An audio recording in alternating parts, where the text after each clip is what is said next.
Buen Camino. So today I wanted to talk about luggage transfer service. Buen Camino, I'm going to tell you about our walk yesterday from Palas de Rei to Arzúa. It's a longer walk. It's 29.2 kilometers. It took us 35,400 steps, and we did it in 6 hours and 10 minutes. We woke up from a fairly rough sleep because the town of Palas de Rei had a huge party and it went till 6 a.m. Somehow we felt refreshed enough that we didn't stop much at all. We kind of plowed through this whole trek. Now, it does have a reputation for being probably the hardest section at the end here. I'll talk about that in a minute when we get to it, but I think it should have a reputation for its beauty because this part of the world is so gorgeous that I didn't worry much about the walking. So as you're heading along, you'll hit a bunch of towns. At about 4 kilometers, you hit Grania. At 6 kilometers, Casanova. At 8.7, Okoto, and all of these places have cafes. So there's plenty of places to stop. Whenever you're ready for a morning break, just wait for the next town and you'll probably find something there. At about 14.9 kilometers is when you hit the town of Melide. Now this is a substantially sized town. There is absolutely everything you could need here, from pharmacies to restaurants to grocery stores to places to stay. In fact, a lot of people do stay here. A lot of people use this as an end of a stage, depending on what their stages are. And I can see why, because there's plenty to do. We passed by fairly quickly, so we weren't able to learn its charms, but it seems like it would be a perfectly fine town to stop in. After that is where we finally took our first stop. So at about 16, 17 kilometers before we really stopped. And this was a cafe. It wasn't actually in a town. It was about 4 kilometers after Melide at a place called Taberna de Parabispo. It was a charming little spot of outdoor seating, lots of covers, umbrellas to cover the tables so you weren't in direct sun. We got 2 hamburgers and 2 beers for about 15 euros. We stayed a little while because we hadn't stopped up to this point, so we took a nice rest. After that, you hit the town of Puente. Now, there is not much in that town. In fact, I don't know if there was anything in that town, but the significance of this town is this is where the really hilly part starts. I've heard it called on a couple blogs, the leg breaker. And I would say that's a bit of an exaggeration. It is not a leg breaker. These hills aren't that much harder than any others.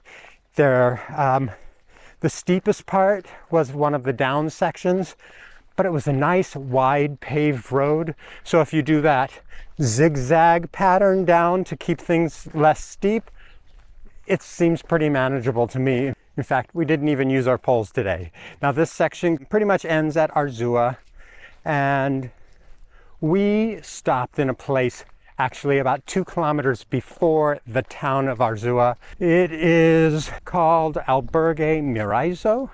It was 60 euros for a private bedroom with a private bath. The man who worked the front desk was super friendly, super helpful. The only downside about this albergue is that there are no restaurants nearby. You either have to go 2 kilometers back to the previous town or 2 kilometers forward into Arzúa to find a place to eat. There is actually a gas station about 1 kilometer past the albergue, and that's where I went to pick up some food, some snacks really for dinner and breakfast the next morning. But otherwise, it was a really nice place. Lots of outdoor seating. Internet was good in the public areas. There was washing machines. Very pleasant place. Today, I would like to give a shout out to John from the United States. He is doing the Camino for his 2nd time. He promised his sister, it was really her dream to do the Camino, and he promised her that he would take her on the Camino for her birthday years ago. life got in the way, but eventually they were able to do it, but they were only able to do the first half. Now they're doing the second half and they are finishing the Camino. They are great people and it was really good to meet you. Shout out to John. Buen Camino. So today I wanted to talk about luggage transfer service. So all along the way, you've got the option of carrying your backpack, or you can hire someone to ship it forward to the next stop that you're staying. And we've seen people do both. For us, our bags are about 20 pounds, which is a little bit on the heavy side.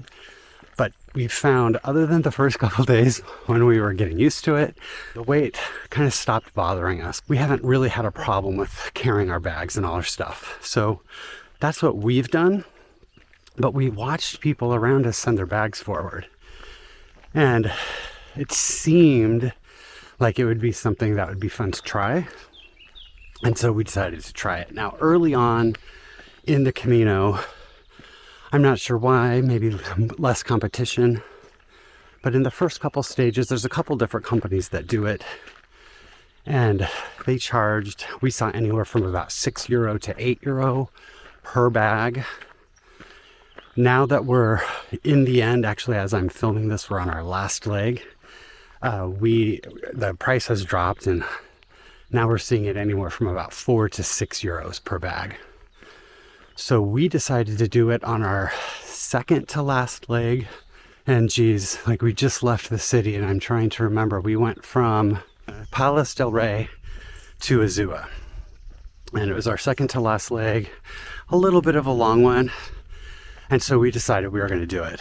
So the way the process works is in every hostel you stay in, every albergue, even the little hotels, they all have these little envelopes that has the company's name on it and the details.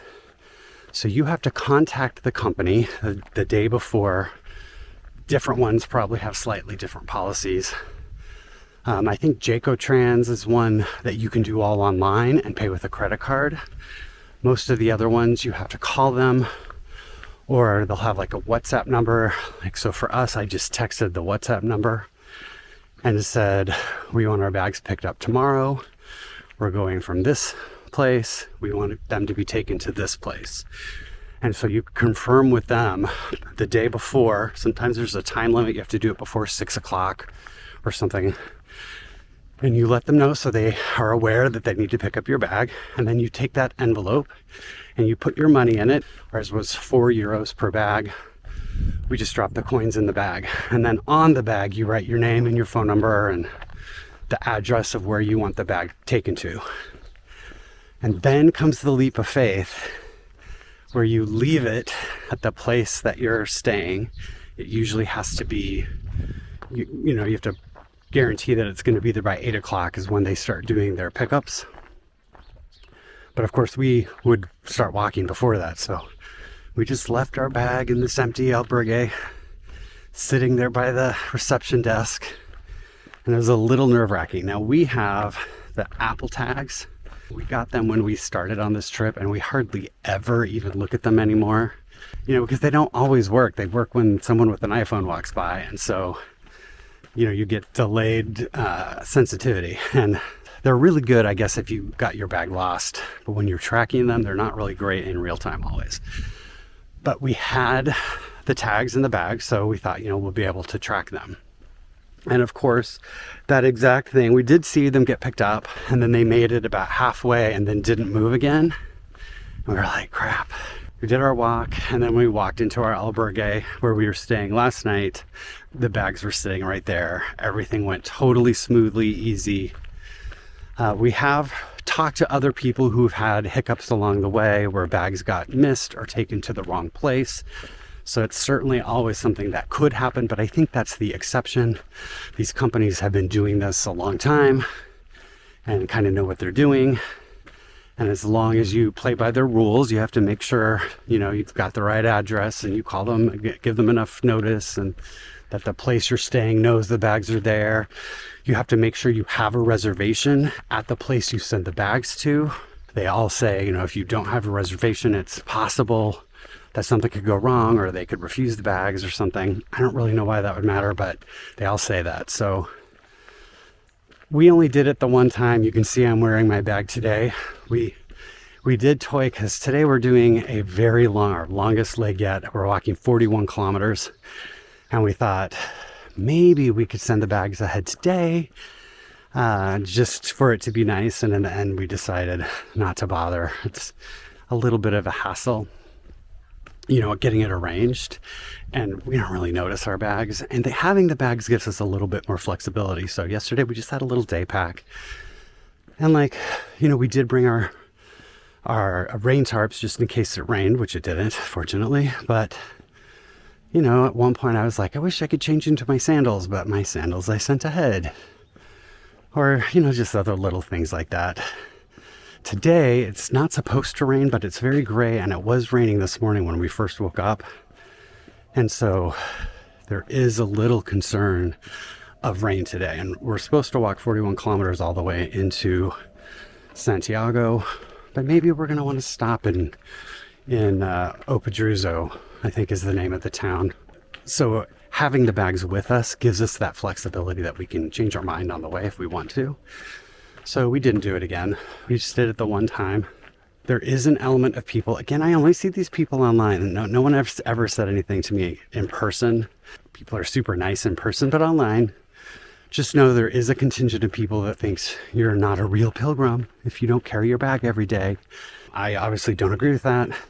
There's 100 reasons why you wouldn't want to carry your bag because of injury or ability level, or just because you don't feel like it. There's no wrong way to be a pilgrim. Don't pay attention to the people who are trying to tear you down to make themselves feel better. Just do what you need to do, and if sending your bag ahead is something that's going to help you, I say go for it because it worked for us. And I'm glad we tried it. I'm glad we did it the one time.